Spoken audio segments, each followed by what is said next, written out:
Memória Viva desta semana recebe um profissional respeitado pelo que faz e ele é um daqueles que a gente pede a Deus todo dia para não precisar dos serviços que ele presta. Mas quando precisa de fato, a gente agradece ao Pai Celestial porque tem nas mãos deste profissional a certeza de que ele vai encontrar o melhor caminho para nos manter vivos. Doutor Ivo Barreto, que honra tê-lo por aqui, professor. Muito obrigado, eu diria que é um prazer também. Agora, o povo pede a Deus para não precisar do senhor, mas agradece quando lhe encontra. Há ainda, doutor Ivo, eu não posso dizer preconceito, mas um medo, como existia antigamente, na hora que a gente descobria que estava com a doença Ave Maria. Ave Maria, doutor Ivo é professor de oncologia, um pioneiro nessa área aqui. Ainda tem isso ou já acalmou? Ainda tem. Menor no pessoal de nível superior, que encara a doença como uma rotina. Por exemplo, para nós, câncer de próstata, não é motivo para a gente se apavorar, porque, infelizmente, a estatística diz que entre 4 homens, 1 terá câncer de próstata. Vamos ficar fora nesses 3, né? Vamos combinar assim? A gente fica nos 3.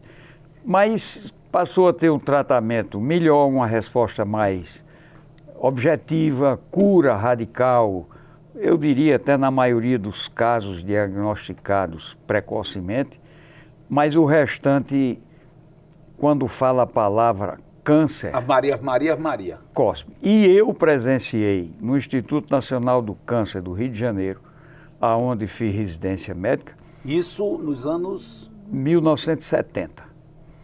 Eu estava na calçada de domingo, eu estava de plantão, eu estava em pé na calçada e vinham várias pessoas conversando.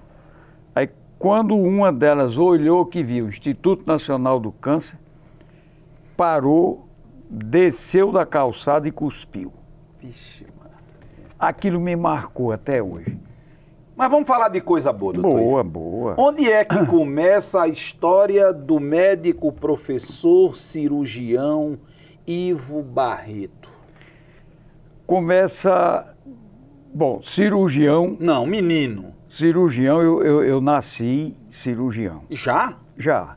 Por quê? Porque na fazenda de meu pai, na fazenda Veneza, em Martins, eu era um exímio caçador e as caças que eu trazia para casa, eu praticamente as operava.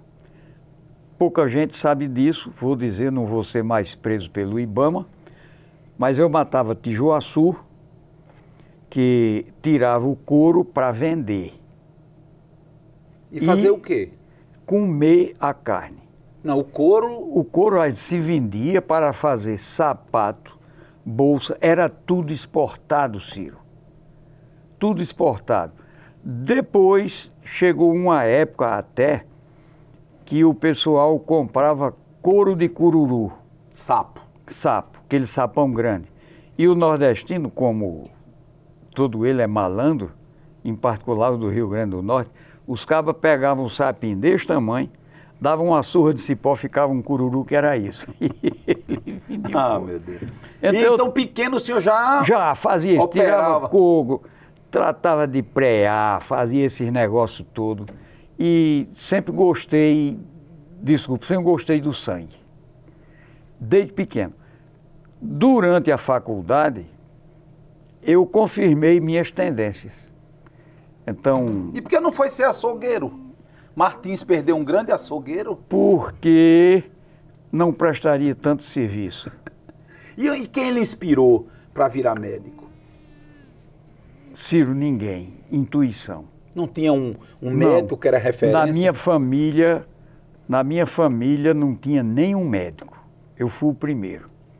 Fui o primeiro médico da minha família e fui o 4º médico de Martins. Quando o senhor disse ao seu pai e à sua mãe que seus irmãos que iriam estudar medicina, o que é que eles disseram? Bateram palma. Porque meu pai, de uma inteligência privilegiada... O seu pai era Xisto Tiago de Medeiros. Que era fazendeiro. Fazendeiro. caicoense de nascimento. Radicado em Martins. Em Martins. Sua mãe? Martinense. Dona? Giselda Barreto de Medeiros. Barreto do pai dela e Medeiros de papai. E criou-se aí a família Barreto de Medeiros, que João Barreto, meu saudoso irmão Estrela, botou numas 3 reuniões que nós fizemos da família toda, o clã dos Barreto de Medeiros. Então, vocês foram alçados à condição de membros de um clã. Membros de um clã, dos Barreto de Medeiros. O senhor está nesse time aí, o senhor é o quê? O segundo, o terceiro, o quarto? Quem é mais... Está no meio? Eram quantos? Hierarquicamente, eu era o 9º.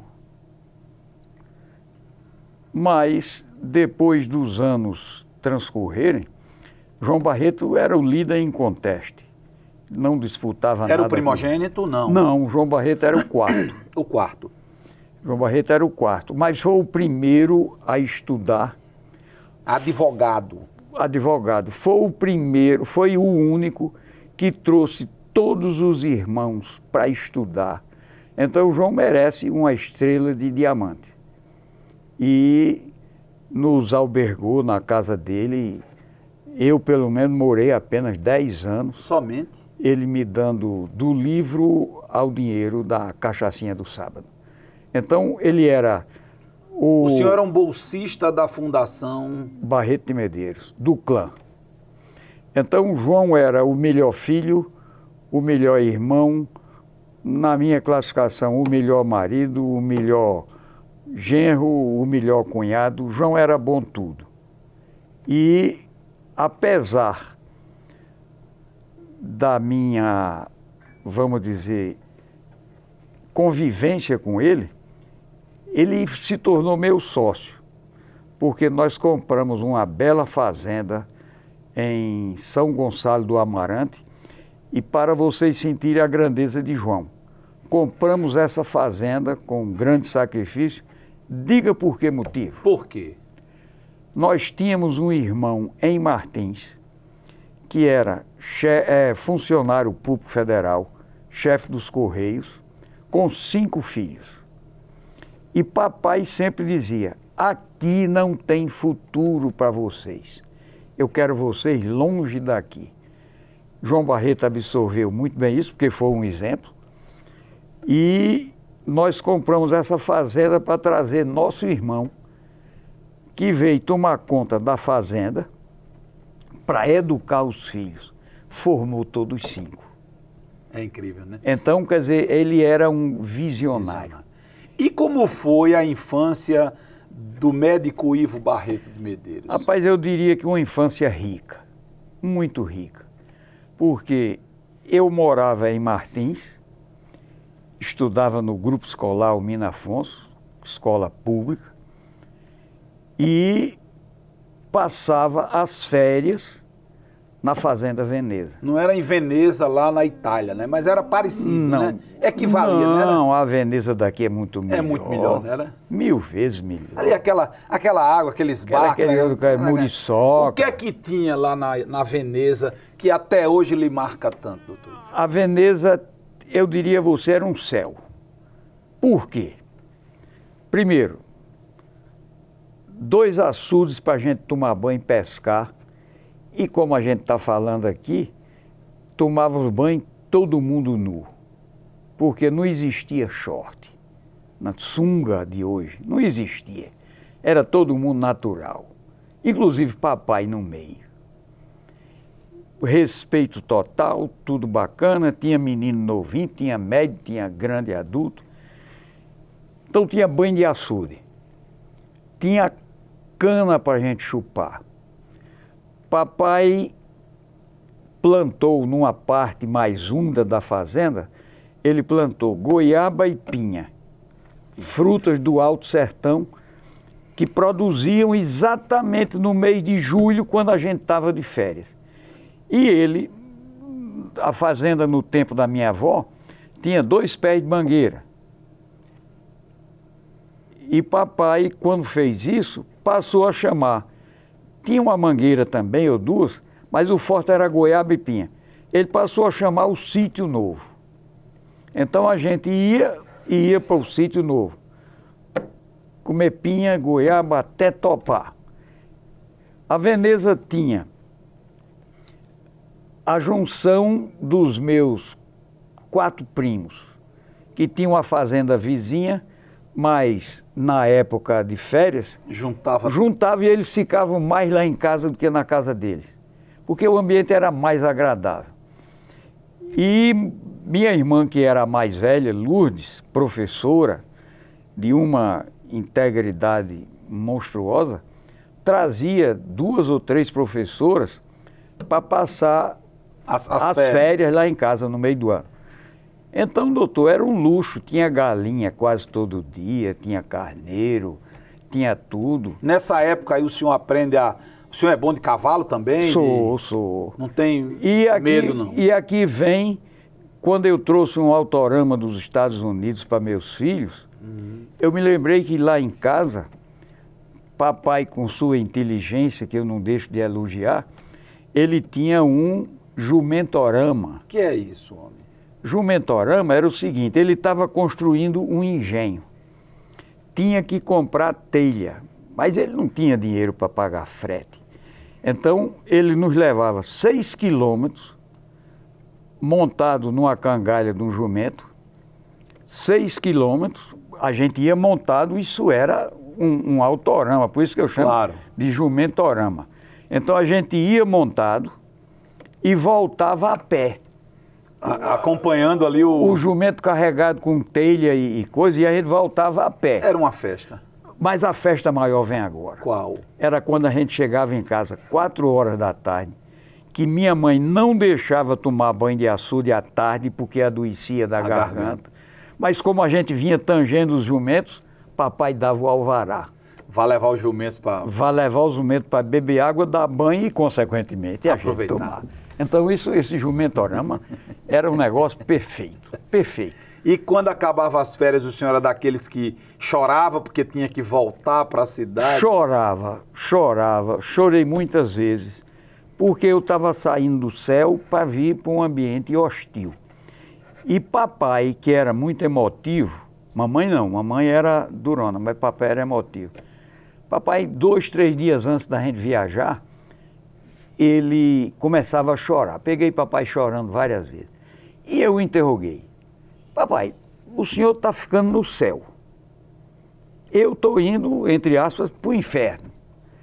E o senhor é quem chora? Aí ele disse, não, meu filho, não é por isso. É porque vocês hoje estão comigo. Mas vocês viajam segunda-feira e à noite estará nessa fazenda só eu, sua mãe e sua madrinha. Madrinha era uma preta velha que morava lá em casa, mas que o bem dela, para nós, era dividido com mamãe, 50%. Talvez ela até com 52%, Sim. Porque ela não dava na gente e mamãe dava. E ela fazia comida boa, mamãe não fazia. Então, quer dizer, ficava... Era uma santa protetora. Santa protetora. Era uma Irene de Manuel Bandeira. E vou aqui dar um detalhe para quem estiver nos ouvindo e vendo. Madrinha, como todos os filhos chamavam, tomavam a benção, tinha uma inteligência também privilegiada. Ela sabia o lugar dela. E quando ela veio morar aqui em Natal, que tinha um aniversário na minha casa de um dos filhos, ela ia e minha mulher botava ela na sala.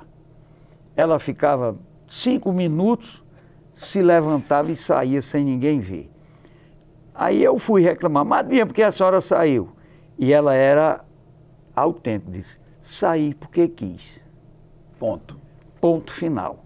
Quando a gente demorava 2 dias sem visitar a mamãe, ela não gostava de falar no telefone, você chegava lá e dizia, ligue aí para Ivo. Aí eu atendia, aí ela dizia, meu filho, 2 dias que você não vem ver sua mãe... Desligava. E desligava. Então, madrinha era uma figura exponencial, única no mundo, e meu irmão José Barreto, dentista, descobriu um dia na casa de mamãe que ela não tinha sobrenome. Sim. O nome dela, ela tinha vindo de uma semi-escravidão, ainda tinha cicatriz na cabeça. José viu que o nome dela era Sinfrônia Maria da Conceição. Não tinha nem Silva.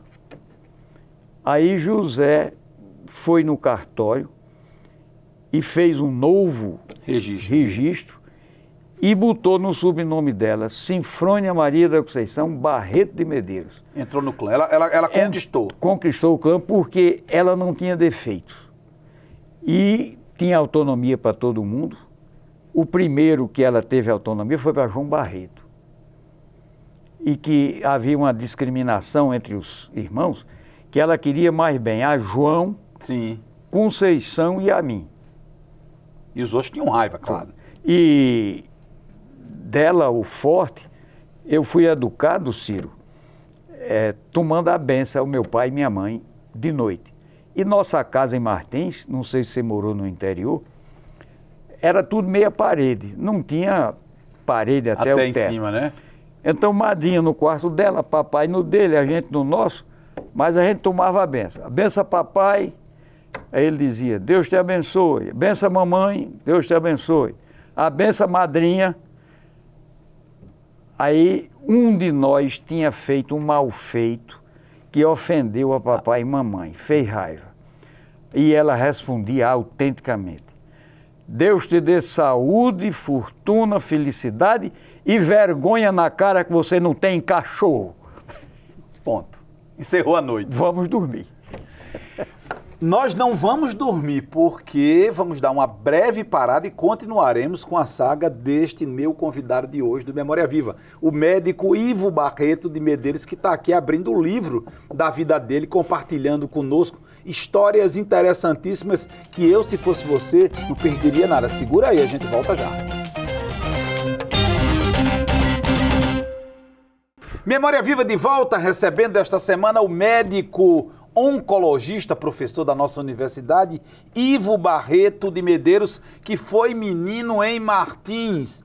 Nas férias ia para a fazenda Veneza, o seu paraíso, mas quando as férias acabavam, hein, doutor Ivo?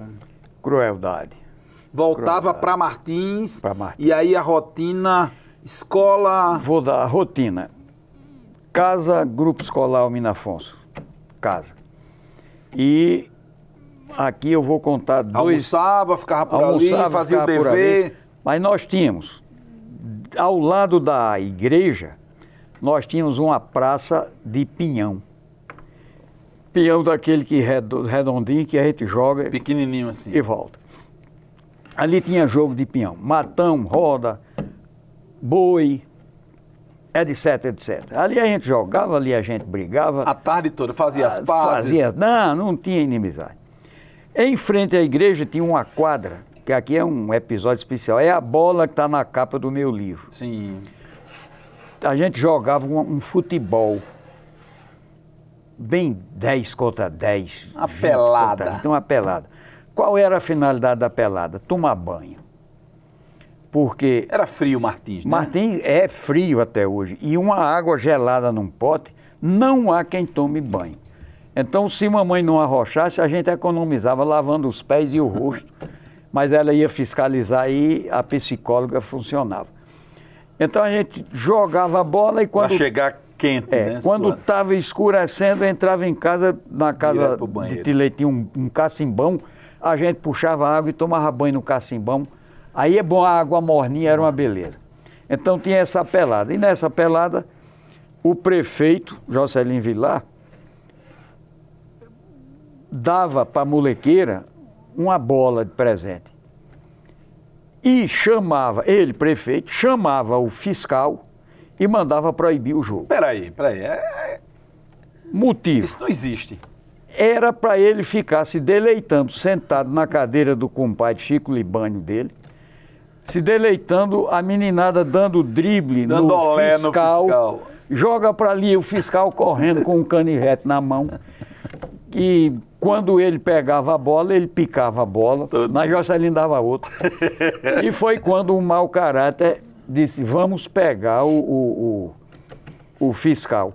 Pegou a bola, encheu de fezes, costurou e escondemos a bola.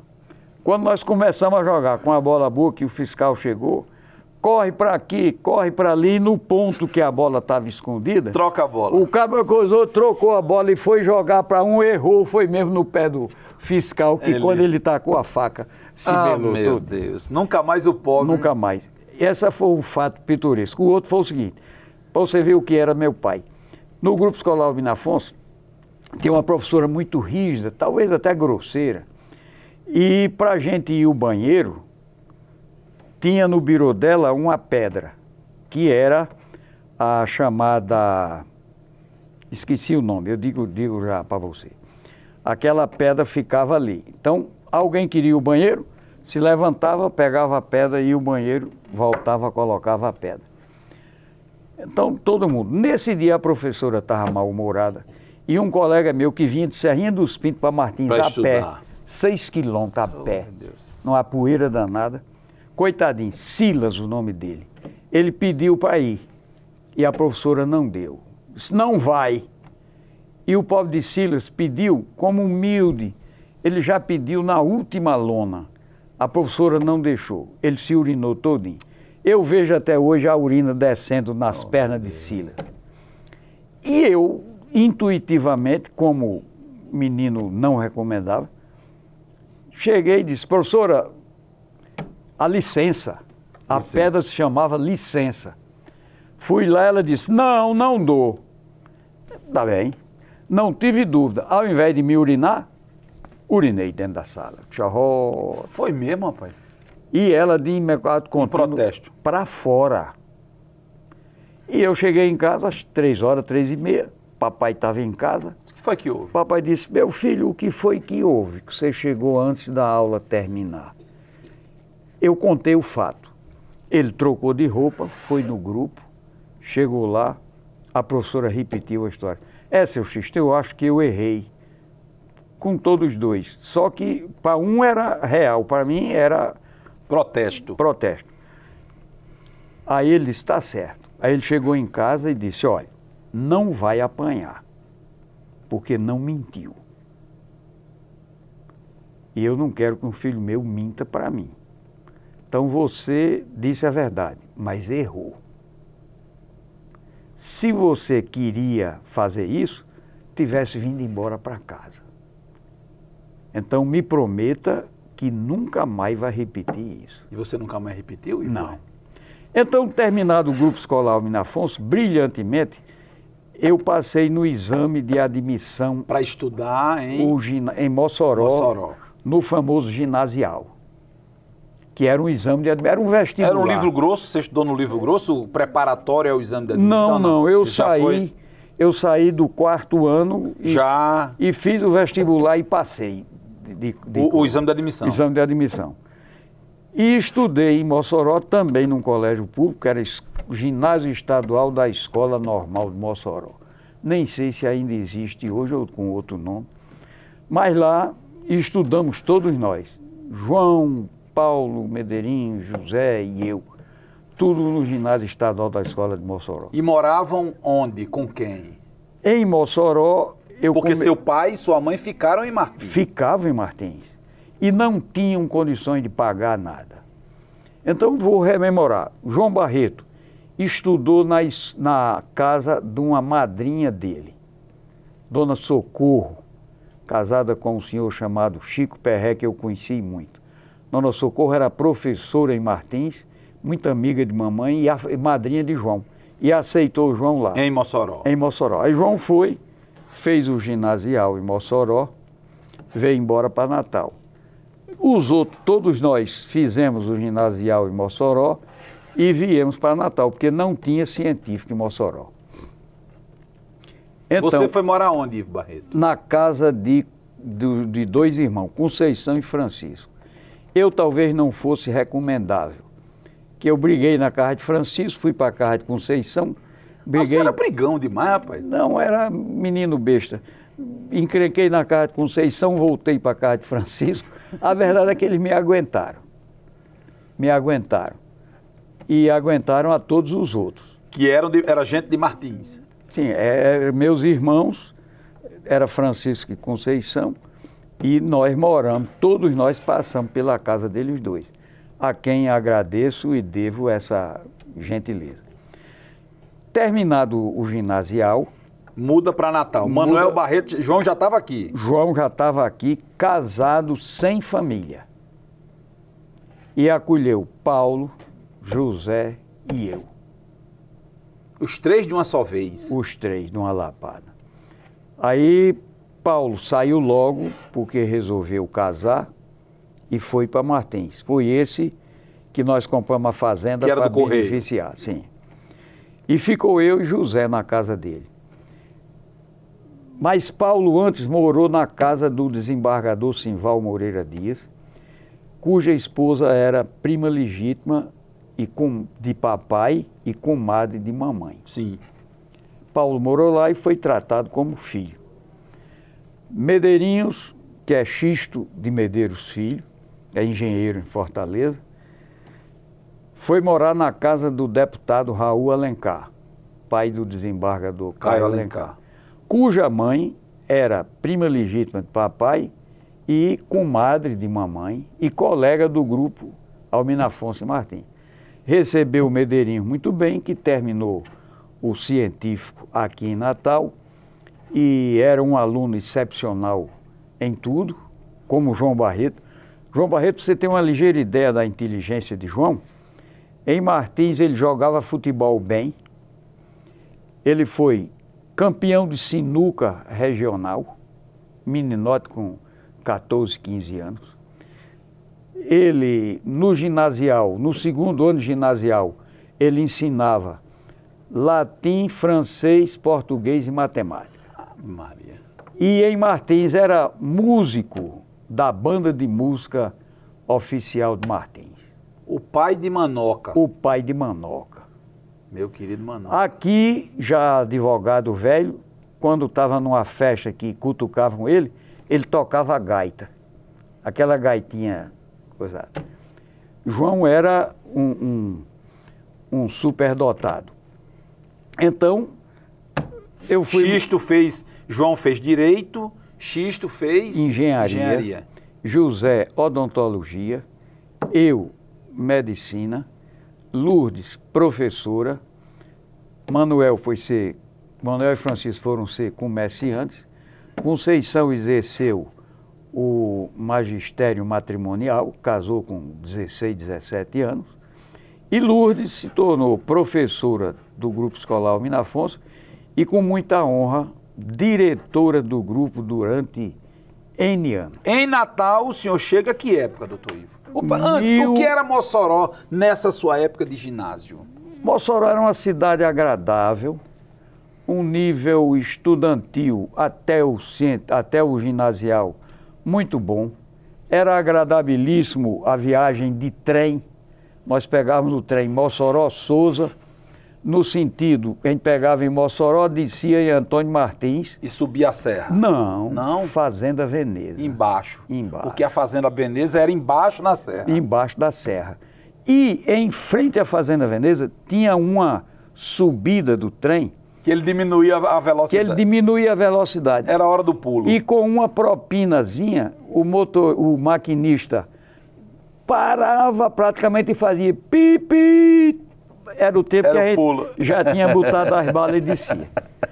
Deixávamos as malas escondidas dentro de uma moita de mufumbo. Não tinha rugo naquela época. Não tinha. E iam a pé? Iam a pé, 3 quilômetros. E depois vinham buscar? Aí papai mandava buscar. Às vezes ele já mandava até buscar antes. Mas não tinha telefone para você avisar. Chega amanhã. A gente chegava mais ou menos de surpresa. Então, durante isso, era... Quer dizer, era férias, as férias que o senhor antes descia a Serra de Martins e ia para Veneza, passou a ser feita a partir de Mossoró, o senhor vindo de trem. De trem. O que era estudar em Mossoró naquela época? Como era a vida de um estudante de ginásio lá? Era uma vida... Era interno, o senhor? Não, era escola normal. Eu tinha uns colegas bem de vida que eram internos no Colégio Santa Luzia. Mas eu não pensava jamais em estudar no Colégio Santa Luzia, porque... Faltava o cacau. Faltava o cacau. E nós éramos alunos Da escola pública. Da escola pública, a escola normal de Mossoró. Todo mundo estudava ali, era um ambiente saudável, agradável. Tinha as peladas no fim da tarde, lá não precisava Não, aquecer, Mossoró porque lá não tinha o frio de não Martim. tinha. O ginasial de Mossoró, eu vou relembrar aqui a figura do professor Evilásio Leão. Evilásio Leão de Moura.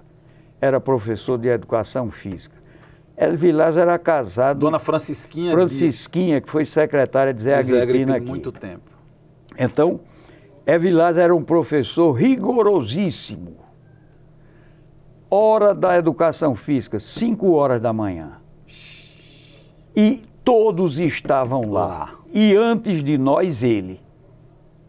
Então ele ministrava aula para uma turma, para outra, para outra. Ali tinha jogo de futebol, tinha educação física, tinha tudo. O senhor era bom de bola, doutor Ivo? Não, ou era nunca perna fui. de pau? Perna de pau. Goleiro não? Não. Com as mãos tão habilidosas? Eu era meio campo, porque eu tive um encontro no aniversário, um dia desse, com o desembargador Manel Onofre. Que é de Martins. Júnior, que é de Martins, e meu colega de idade. Então, eu fui para o aniversário... E que também lançou um livro sobre a história oficial de Martins, enquanto o senhor lançou a história popular. Então, Manel Onofre, que tinha na minha... Ele morava 3 casas depois da minha, e ele tinha um velocípede. E muito raramente me dava uma volta. Depois ele me confessou agora que o velocípede não era dele. Era do desembargador Pelópidas Fernando da Silveira, que emprestava a ele um comodato aí. Negócio de juiz. O pai dele era juiz, e eu não tinha direito. Muito raramente ele me dava 30 segundos. Aí ele olhou para mim com aquela formosidade dele, disse: amigo Ivo, eu quero saber se ainda posso lhe chamar pelo apelido de Martins, de piedoso. Eu digo com toda a vontade. E você era piedoso, com esse apelido veio de onde, doutor? Porque eu era lento. Jogando bola, eu era devagar. Aí os camaradas, bora, Piedade! E eu nunca fui um craque, então me botaram esse apelido que nunca pegou. Mas Ademir da Guia era o divino, mas era um jogador lento, clássico, né? Mas eu não evoluí tanto. Eu evoluía a jogar titular quando era o dono da bola. Ia ser o último convocado quando era uma convocação livre. Eu era sempre o último. As ciências médicas, o corpo humano, esse tipo de conhecimento já lhe chamava a atenção no ginásio, doutor Ivo? Ou não tinha isso? Olhe, eu vou dizer que tinha. Mas ou não tinha? Não, mas era uma coisa tão distante, tão longínqua, que não fazia parte. Se fez mais presente no científico. Que o senhor vem fazer em Natal. Em Natal. Que ano o senhor sai de Mossoró e vem para Natal? 1960. Em 60 o senhor deixa o país de Mossoró e migra para o país de Natal. E vai estudar o científico onde? No Colégio Estadual do Ateneu Norte Rio Grandense. Que era onde é hoje ou no antigo Aonde é Ateneu? hoje. Já era onde é hoje. João Barreto pegou o antigo da Junqueira Raiz, mas eu peguei o novo. Mas João Barreto também fazia parte daquela turma que botava sabão no trilho pro... Não, ele não era desse João nível, jamais faria um mal feito. Faria não. Jamais faria Agora, um mal se fosse feito. Ivo? Faria, né? Faria. Eu era rotulado tranquilamente. Então nós ficávamos... Mas peraí, não me conte agora não, porque eu vou ter que fazer uma paradinha pra gente tomar um pouquinho de água pro pessoal ir lá em casa, fazer aquele xixi que o senhor fez na sala, que não pode fazer aqui, tem que ir lá no WC, e a gente volta já para contar essa sua aventura de chegar a Natal para estudar no Ateneu Norte Rio Grandense, estudar o científico. Ivo Barreto, médico oncologista, é o meu convidado de hoje no Memória Viva, e a gente está fazendo esse passeio pela vida, pelas histórias, pelos fatos e por tudo que essa figura representa para o Rio Grande do Norte. Eu volto já. Segura aí. Memória Viva de volta nesta semana conversando com o médico Ivo Barreto de Medeiros, é professor da nossa UFRN, ele também é um dos pioneiros na oncologia aqui no Rio Grande do Norte e que chega à capital do estado, vindo de Martins com o passaporte carimbado em Mossoró para fazer o científico aqui no Colégio do Ateneu Norte Rio Grandense. Doutor Ivo, o que era ser estudante do lendário, legendário, desejado Ateneu em 1960? Era uma honra. O cara saía na rua moralzudo. Não, saía, porque é o seguinte, nós tínhamos amigos do Marista, que era o top, e tínhamos o Ateneu. Que era, na época, quem rivalizava. Quem rivalizava e, vamos dizer, para os estranhos de qualidade inferior ao Marista, que não era. Que não era. Era superior. Porque considerando né, ser uma escola pública, o perfil, então, a moçada não perdia viagem. Não. Eu vou dizer aqui para vocês porque era melhor. Eu entrei no Ateneu em 1960. Diretora, dona Olindina. Mão de ferro. Uma lenda da nossa educação. Uma lenda da nossa educação. E meus professores do Ateneu. Você olhe bem que elite. A seleção. Professor de História Geral, desembargador Floriano Cavalcante. Professor de História do Brasil, desembargador Romo C. Vanderlei. Professor de Matemática, Clóvis Gonçalves, diretor do DENIT. Professor de Química, Dr. Luiz Herculano, dono do pré-vestibular de Natal, era o craque dos craques. Professor de Francês, Esmeraldo Siqueira. Professor de Inglês, Protásio Pinheiro de Melo. Olha, era uma seleção mundial. Seleção mundial. Seleção mundial. Então, o Ateneu era top de linha. E aqui eu vou dar um dado que quem puder repassar, repasse. Atenção. Eu fui visitar o Ateneu depois de médico bem-sucedido. E, para surpresa minha, tinha uma fotografia da minha turma. Eu fui do lado médico, a primeira turma seletiva, porque dividiram o científico em 3 ramos. Ramo biomédico, odontologia, medicina, o ramo de direito para o pessoal. Era o clássico, né? O clássico e o pessoal da engenharia. Sim. Então eram 3 ramos. Quer dizer, o pessoal da engenharia estudava mais matemática, matemática, física e etc. O pessoal do direito mais português, latim, exatamente. E o pessoal da medicina mais ciência, física, química e biologia. Então eu fui olhar e estava lá meu quadro. E eu fiquei boquiaberto. Por quê? Dos 22 concluintes, eu contei 21 formados. Doutor, isso é um resultado de 150%. É incrível. Aí eu olhei e digo, meu Deus, não é possível. Só na minha turma de medicina, parece que nós éramos 8 ou 9. Do Ateneu. Do Ateneu. Era um timaço, não era? Timaço. E era um povo também que no esporte rivalizava, né?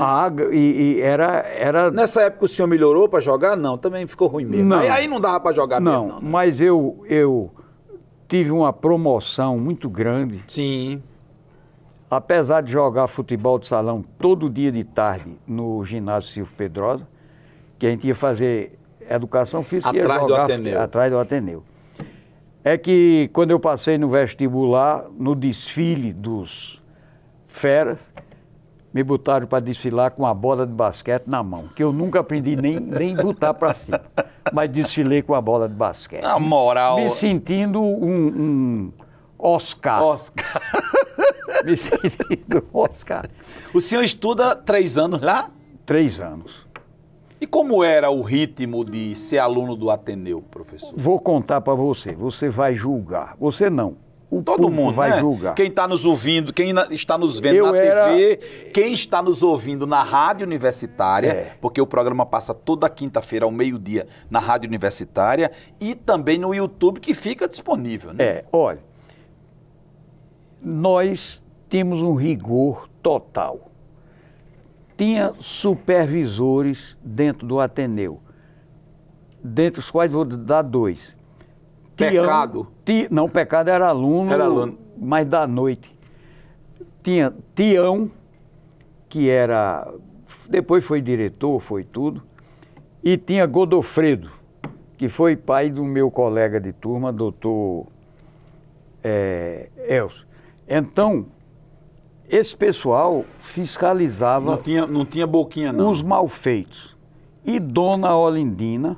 Mão de ferro. Mão de ferro. Então eu vou falar da minha pessoa. Hoje o pessoal valoriza muito bullying. Bullying eu classifico a pior coisa do mundo. Não existe nada no mundo pior do que bullying. Nós tínhamos 2 colegas que o pessoal mexia muito. Um deles, muito importante, mas que eu não posso esquecer isso. Ele se sentava num banco na hora do recreio. Aí vinha um, se sentava ao lado dele. Vinha outro, sentava ao lado dele. Vinha outro, sentava ao lado dele. O banco não cabia mais ninguém. Chegou o outro, aí o cabo empurrava ele para ele cair do banco e o outro se sentar. Isso todo dia, doutor. Meu Deus. Mas se fosse nos Estados Unidos, esse cabo voltava e metralhava todo mundo. Tudinho. Aí, resultado, tem essas coisas boas do coelho. A gente jogava futebol todo dia e jogávamos jogo de azar. Bozó, nos bancos do Ateneu, que hoje estão cobertos com grades, Sim. mas que eram abertos. Então, entre uma aula e outra, a gente se sentava no banco daquele bozó. E jogava bozó no maior A ponto. dinheiro, não? A dinheiro. A dinheiro. Agora, um dinheiro, vamos dizer... Pouco, né? Se o cabo perdesse muito, perdia R$5. Sim. E fazia uma falta enorme. Era grande. Mas a gente jogava aquele bozó ali... 6, 8, em cima do outro, a aula vai começar a correr, todo mundo. Porque todo mundo, quer dizer, tinha esses momentos de lazer, de respiro, mas a prioridade era a aula. Era a aula. Vivia-se um ambiente... Não tive conhecimento de nenhum de nós ter faltado uma aula. Gazeado a aula, como a gente veio falar isso. Não tinha. Não tinha. Aí... vem o episódio que eu vou contar aqui e foi talvez o pior rela que eu levei na minha vida. Fazendo isso com esse seu colega, o do banco? Não. Já outro? Não, isso aí era rotina, era coisa. Mas foi comigo.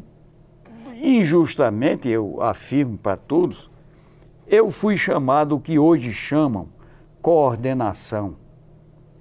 Várias vezes. Injustamente, não merecia. Por quê? Acusava o senhor de quê? De fazer barulho? Danações, coisado. E aí Intriga da oposição. Intriga da oposição, mas eu, 3 ou 4, e passávamos o recreio na sala de Dona Olindina, sentado. De castigo. Todos os outros passando e nos vendo ali. E eu terminei o primeiro ano científico, aprovado brilhantemente, porque eu era bom estudante. E modesto? Modesto. Aí eu passei. Aí quando eu cheguei para me matricular no segundo ano científico, Dona Olindina, que conhecia João, chamou João lá e disse, olha, nós não vamos mais aceitar esse rapaz, porque ele compareceu, vamos chamar hoje de coordenação, bateu 10 vezes e ultrapassou o limite. Aí João... Advogado, parlou com ela e eu fui aceito. Mas eu não sabia o que me esperava. Porque quando meu pai vinha dar um carão na gente, eu preferia 10 vezes que ele desse uma surra. Porque o carão a gente era humilhado, pisoteado. A surra, elegantemente. Não. A surra bateu, chorou, acabou, mas o carão era horrível. E João Barreto me botou na sala e me descascou. Que vergonha você me fez. Mas ele disse tudo. Olha, fala de brincadeira, eu não fui ser padre por um triz. Mas mas na igreja o senhor não seria aceito não, viu, professor? A dali, mas seria, era só jurar. Então, o segundo... Quer dizer, ele elegantemente lhe... descascou e mostrou que eu estava errado. E eu assimilei. E fiz o segundo e o terceiro ano. E nunca mais... Nunca mais. Sentou na cadeira Nunca mais. E era amigo de Dona Olendina e de Tião. Então, quer dizer, a ovelha, quando bem conduzida, ela trilha o caminho certo. Mas tem que ter um bom pastor, né? Tem que ter. Pastor então, João foi um bom pastor. Foi. Então eu terminei o científico e, como era de praxe, passei um ano no pré-vestibular de Herculano. E me diga uma coisa, onde é que nasce aí essa coisa? Mamãe disse que eu queria medicina. Mamãe nunca disse, papai nunca disse, meus irmãos nunca disseram. Cada um, papai dizia, essa mesa aqui, papai dizia, eu quero que vocês terminem o científico. Era o desejo dele, que era o pré-faculdade. Daqui dessa quina para frente, cada um voe com suas asas. Faça o que quiser. Não quero que um filho meu diga, eu fui padre mas eu queria ser engenheiro ou vice-versa. Ele fez isso e eu fiz isso com meus filhos. Mas onde é que o senhor decide ir para a medicina, doutor Ivo? Desde quando se criou. Lá atrás, quando era menino, cortando. Lá atrás eu tinha vontade e no pré-vestibular eu não tinha dúvida do que queria fazer. Mas como é que o senhor sabia que era isso que o senhor queria fazer? Intuição. Então eu fiz medicina e desde o primeiro ano... Passou no vestibular? Passei. Sai do Ateneu, vai fazer um ano de cursinho. Mas onde era o cursinho? No cursinho de Herculano. Era onde? Só tinha ele. Dava aula no 7 de setembro. Ali na Rua Seridó. Rua Seridó. Dava aula ali. Onde eu fui professor quando estudante de medicina, lá. O senhor passou um ano fazendo o cursinho? Um ano fazendo o cursinho. Éramos 3 colegas que estudávamos junto. Eu, Marconi e Gustavo. E eu me julgava tranquilo. Então, fizemos as provas e, para surpresa minha, até hoje, eu não consigo assimilar. Eu passei bem na prova de português, na prova de física, na prova de química, e a última prova era... Biologia, cujo tema da prova foi Caatinga brasileira, que eu conhecia como a palma da mão. Nasceu dentro dela. Então, eu acreditei que eu dei um show e me considerei aprovado. Só esqueceu de combinar com os russos. Lamentavelmente. Aí, quando saiu o resultado, eu fui reprovado em biologia. Rapaz. Aí eu digo, olha, se eu tivesse sido reprovado em qualquer outro, eu aceitava. Em biologia, não. Mas eu conheci bem o professor depois, que era o doutor Sebastião Monte. Que foi quem corrigiu a prova. Quem corrigiu a prova. E o professor Sebastião Monte era um homem esquisito. Ele foi meu professor de histologia. Brilhante professor, culto, mas difícil de se entender.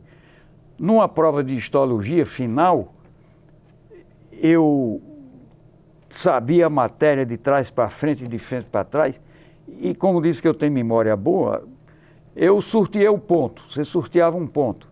Fígado, então você ia falar sobre fígado, histologicamente. Para mim caiu pele. Eu sabia pele de trás para frente, de frente para trás.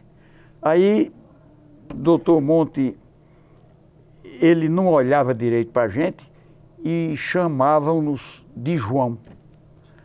João, pele, diga as camadas da pele. Aí o diga não sei lá o que, quais são as glândulas da pele. Aí ele disse, olha João, se todo mundo fosse como você, no instante a gente terminava essa prova.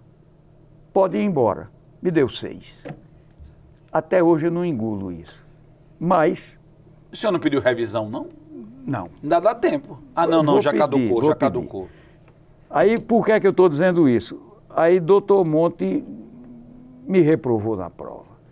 Passou Gustavo, passou Marconi, e eu, que era quem mais conhecia a caatinga brasileira por vivência própria, não passei. Mas Jesus estava do meu lado. Do meu lado. O que foi que ele fez, homem? Homenagem aqui a Vivaldo Silvino da Costa. O Papa Girimum. O Papa Girimum, que político profissional, já como estudante,